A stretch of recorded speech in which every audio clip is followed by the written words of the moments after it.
उधर दिल्ली सिख कमेटी के लोग बीजेपी में शामिल हो गए हैं और वीरेंद्र सचदेवा और बीजेपी के तरुण चुघ की मौजूदगी में उनको शामिल कराया गया है। सभी ने अपने कार्यकर्ताओं के साथ में बीजेपी ज्वाइन की है। ये बड़ी बात है और इससे ये पता चलता है कि बीजेपी का कुनबा जो है वो लगातार बढ़ रहा है। दिल्ली सिख कमेटी के ये लोग हैं जो कि बीजेपी का हिस्सा बन चुके हैं और सिख कमेटी के लोगों ने बीजेपी ज्वाइन कर ली है, शामिल हो गए हैं। दिल्ली सिख कमेटी के लोग बीजेपी में शामिल हुए हैं। कार्यकर्ताओं के साथ में अपने बीजेपी पार्टी को उन्होंने सही समझा है और उभरती क्या लोग समझते हैं कि बड़ी पार्टी है और निरंतर आगे बढ़ रही है, विकास कार्यों पर काम कर रही है। अपनी अपनी मंशा है सभी की, कार्यकर्ताओं की हो या नेताओं की हो। चुनाव के दौर में अक्सर ये देखा जाता है कि पार्टी को ज्वाइन भी किया जाता है, पार्टी को छोड़कर भी कुछ लोग चले जाते हैं। तो कुछ ऐसा ही यहाँ पर भी देखा गया है। बीजेपी का कुनबा कैसे आगे बढ़ रहा है, अभी यहाँ पर तरुण चुघ की मौजूदगी में और जो वीरेंद्र सचदेवा हैं दिल्ली के प्रदेश अध्यक्ष, उनकी मौजूदगी में इन सभी को ज्वाइन करवाया गया है और ये सभी दिल्ली सिख कमेटी के लोग हैं। अब आने वाले चुनावों में किस प्रकार से सभी मिलकर के एक साथ लड़ाई लड़ेंगे, कैसे मुद्दों को उजागर करेंगे, दिल्ली के मुद्दे किस प्रकार से उठाएंगे, तमाम बातें हैं जिन पर ध्यान देने की आवश्यकता है। और इसीलिए जितने लोग होंगे हर किसी की अपनी अपनी जिम्मेदारियां हो जाती हैं जब समय आता है तो, और इसी को निभाते हुए आगे विकास के काम हो या फिर दूसरे काम हो, तमाम चीजें देखी जाती हैं। अभी ऐसे ही ये जानकारी सामने आ रही है कि कभी जो वो वहां पर जो कार्यकर्ता हैं वो बीजेपी ज्वाइन कर चुके हैं, सिख कमेटी के लोग हैं बीजेपी में जो आ चुके हैं। अब बीजेपी की रणनीति से ये ज्यादा प्रभावित हैं या फिर कहा जा सकता है कि उनकी नीतियों से बहुत प्रभावित है। सबकी अपनी अपनी मंशा है, इसी को लेकर के वो अब बीजेपी का हिस्सा हुए हैं। भारतीय जनता पार्टी में आने का हार्दिक अभिनंदन करता हूं, स्वागत करता हूं। सिरसा जी ने अभी अपने पूरे जोशीले अंदाज में आपको बताया कि किस प्रकार भारतीय जनता पार्टी अपने सिख भाइयों के साथ मिलकर, जिन्होंने देश की एकता, अखंडता, देश की एकजुटता और राष्ट्र के प्रहरी के रूप में आपने देश की सेवा की है, उन सब लोगों को पार्टी में शामिल करने के साथ साथ मुख्य धारा में लाने की दृष्टि से पार्टी पूरी ताकत से आप सब लोगों को अपने साथ जोड़कर उस राष्ट्रीय एकता, अखंडता के लिए आपके समर्पण को ध्यान में भी रखती है और उस समर्पण के प्रति अपना आभार भी व्यक्त करती है कि आप सब लोग भारतीय जनता पार्टी में ज्वाइन। मित्रों, हम जानते हैं कि हमारे सिख भाइयों ने किस तरीके से देश के लिए अपनी कुर्बानी दी, देश के लिए बलिदान हुए, कौम की खातिर सबको आगे बढ़ाने की दृष्टि से देश को जितने भी आक्रमण हुए उस सारे आक्रमणों पर उनको मुंह तोड़ जवाब देना और विजय हासिल करने में सिख भाइयों का बहुत बड़ा योगदान है और बहुत बड़े तरीके से उन्होंने इस काम को आगे किया है। ऐसे सिख कौम के हमारे लोग भारतीय जनता पार्टी में शामिल हों, यह हमारे लिए गौरव की बात भी है, खुशी की बात भी है।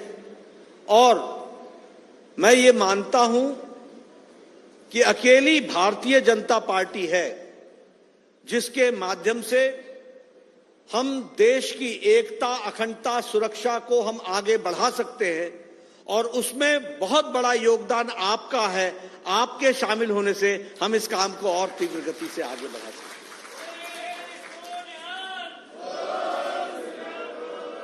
मैं आपका ज्यादा समय नहीं लूंगा, लेकिन एक बात जरूर बताना चाहूंगा कि सिख कौम के बारे में सब लोगों ने राजनीति करने की दृष्टि से तो बड़े बड़े वायदे भी किए, बहुत बड़ी बड़ी बातें भी कही और सिख भाइयों को अपने साथ जोड़ने के लिए हर तरीके के प्रलोभन भी देने का प्रयास हुआ। लेकिन सिख कौम के लिए अगर किसी ने सही मायने में काम किया तो वो हमारे प्रधानमंत्री श्री नरेंद्र मोदी जी ने किया।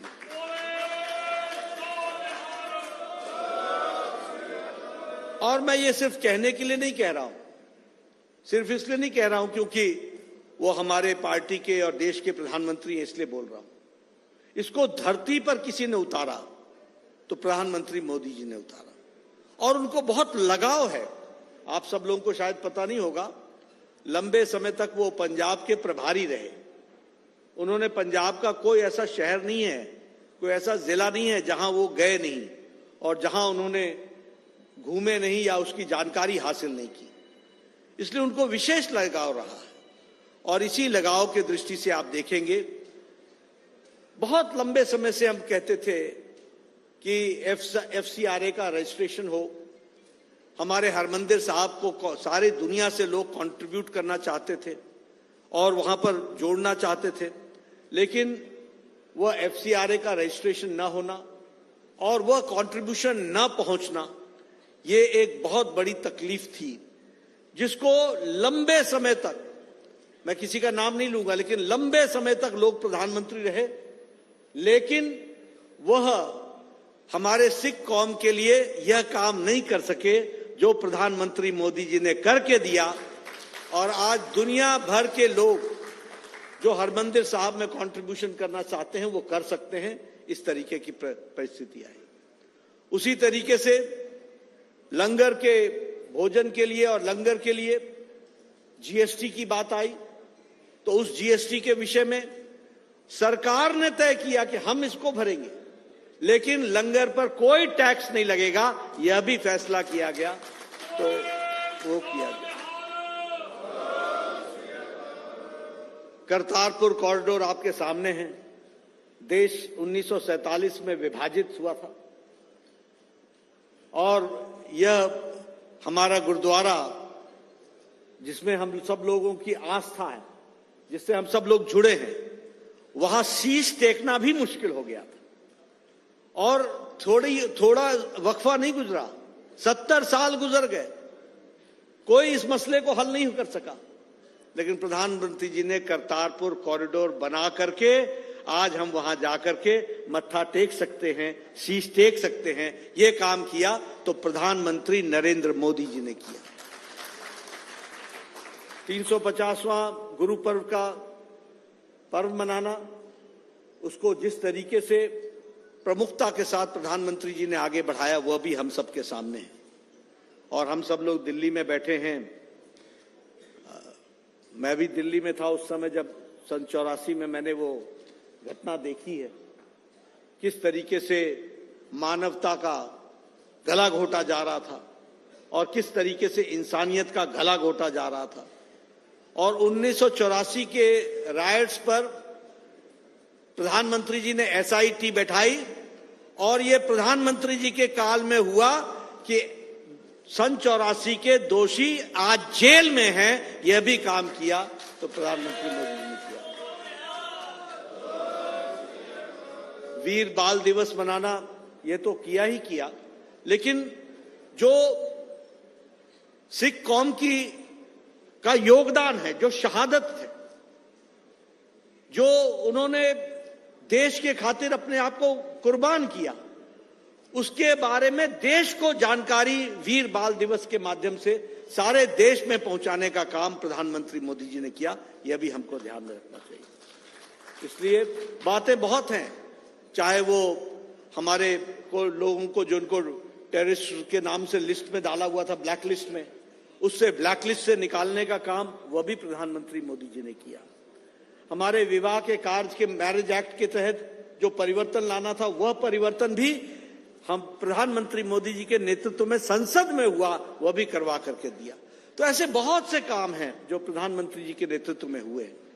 मैं आपको एक ही बात का विश्वास दिलाना चाहता हूं।